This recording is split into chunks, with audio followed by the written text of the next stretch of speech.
Bonjour à tous, bienvenue dans cette nouvelle vidéo d'apprentissage du français. Aujourd'hui, cette vidéo est sur la négation, les constructions grammaticales de négation et de restriction en français, comme elle est faite pour des niveaux avancés en français. Il n'y aura pas de traduction, pas de passage par d'autres langues. Tout est en français, tout est sans sous-titres. On commence maintenant.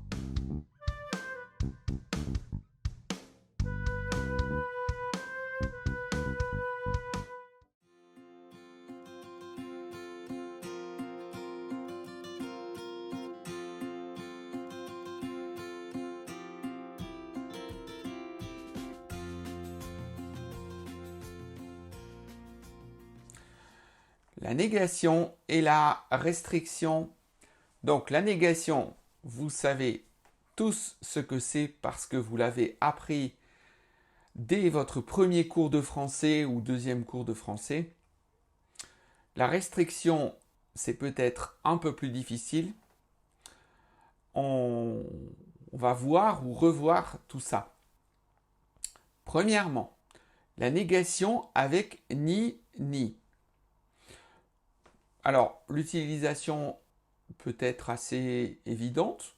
Quand j'ai plusieurs éléments sur lesquels porte la négation, je fais précéder des mots ni. Par exemple, je n'ai ni chat ni chien. C'est équivalent à je n'ai pas de chat, je n'ai pas de chien. Je n'aime ni les brocolis ni les courgettes. Vous pouvez me dire pourquoi je n'ai ni chat ni chien, il n'y a pas d'article, et je n'aime ni les brocolis ni les courgettes, il y a des articles. Retenez cette règle. Quand vous avez ni avec un article défini, l'article défini reste. Donc, je n'aime ni les brocolis ni les courgettes. Quand l'article est indéfini, il disparaît. Je n'ai ni chat ni chien, c'est l'antonyme, le contraire de j'ai un chat et j'ai un chien. Donc les articles sont indéfinis, avec ni, ils disparaissent. La restriction avec ne que. Alors la restriction, c'est quand on parle d'un groupe de gens ou de choses, ou de ce que vous voulez, d'un ensemble, et nous allons parler d'une partie de cet ensemble. Donc ça exclut une partie de l'ensemble et ça garde l'autre. Par exemple, il n'y a que les gens qui ont un billet qui peuvent entrer dans la salle.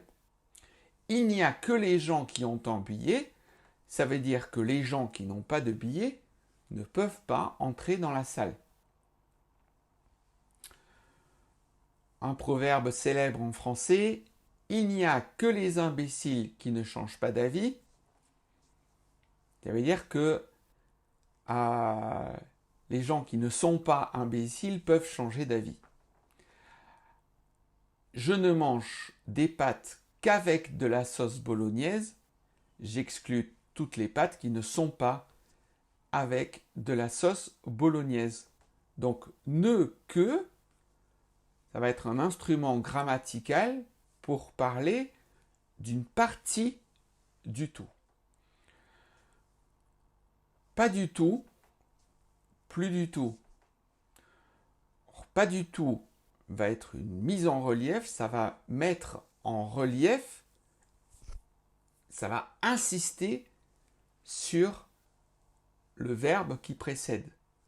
Quand vous dites « je ne connais pas du tout cet homme », ça veut dire que vous êtes vraiment sûr que vous ne connaissez pas cet homme. Vous pouvez dire de façon plus neutre « je ne connais pas cet homme ». Je ne mange plus du tout de viande, ça veut dire que vous ne mangez plus de viande, mais jamais. Vous êtes très strict avec ça.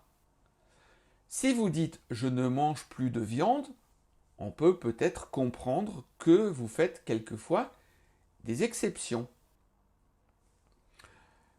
Vous pouvez entendre les Français dire par exemple pas du tout. Pas du tout, ça veut dire vraiment c'est un non catégorique. D'ailleurs, il faut savoir que le non catégorique existe à travers un autre mot d'origine étrangère, c'est niet. Et c'est souvent avec le verbe être, vous pouvez entendre en français des gens dire je lui ai demandé quelque chose, je lui ai demandé de me prêter de l'argent, mais ça a été niet, ça veut dire que c'est un non catégorique. Un autre exemple, par exemple, vous aimez le football? Pas du tout. Pas du tout, ça veut dire vraiment non, mais vraiment pas. Si je réponds non, je n'aime pas le football, c'est plus neutre. Pas un seul, plus un seul. Donc, c'est un peu la même chose, hein, c'est une mise en relief. Je n'ai pas vu un seul policier dans la rue aujourd'hui. Ça veut dire que vraiment, je suis vraiment sûr de n'avoir pas vu un policier. Si vous dites je n'ai pas vu de policier dans la rue aujourd'hui, bon, ça peut être moins étonnant, c'est une phrase plus neutre. Quand vous utilisez pas un seul, vous insistez sur le fait que vraiment c'était zéro, vraiment vous êtes sûr catégoriquement. Et c'était d'ailleurs assez étonnant, vraiment je n'ai pas vu un seul policier dans la rue aujourd'hui. Autre exemple avec plus, je n'ai plus écouté un seul disque de Michel Sardou depuis longtemps. Donc ici encore, il y a une mise en relief, je n'ai plus écouté un seul disque. Ça veut dire que vraiment, c'était vraiment 0-0. Michel Sardou est un chanteur, je ne sais pas s'il est à la retraite aujourd'hui, il était populaire dans les années 70-80 en France. Et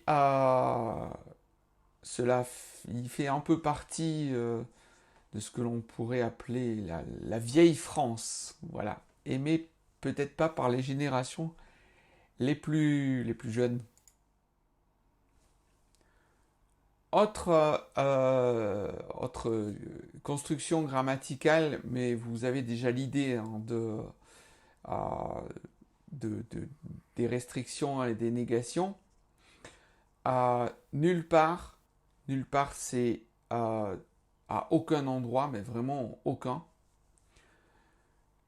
Pas la moindre, ici aussi c'est un renforcement de ce que je veux dire. Et plus aucun, alors vous voyez dans la formation, dans la construction, ne plus aucun, on a pratiquement un pléonasme, hein, parce que plus et aucun sont presque synonymes. Donc, exemple avec tout ça, je n'ai nulle part où dormir ce soir, donc je ne peux dormir à aucun endroit. Je n'ai pas d'endroit où dormir, je n'ai nulle part où dormir.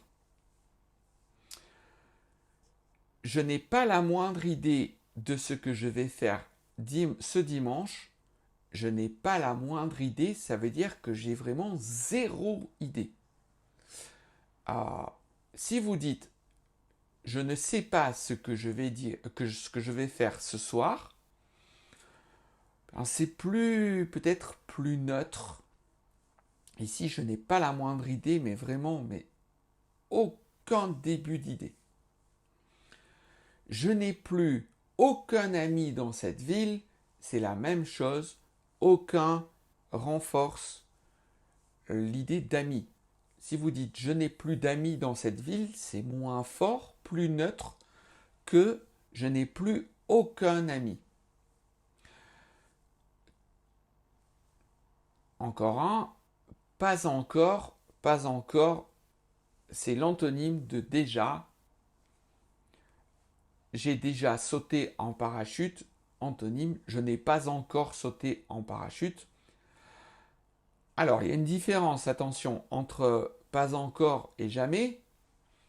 Quand vous dites je n'ai jamais sauté en parachute, il n'y a pas d'idée de volonté de faire quelque chose. Quand vous dites pas encore, cela veut dire que vous avez dans l'idée de faire ça. C'est la grande différence entre jamais et pas encore. Par exemple, je n'ai pas encore fait mes devoirs. Ça veut dire que je compte les faire un peu plus tard. À cette époque, je ne connaissais pas encore mon épouse. Ça veut dire que après, je l'ai rencontrée plus tard. Donc ce pas encore indique quelque chose qui va changer à l'avenir.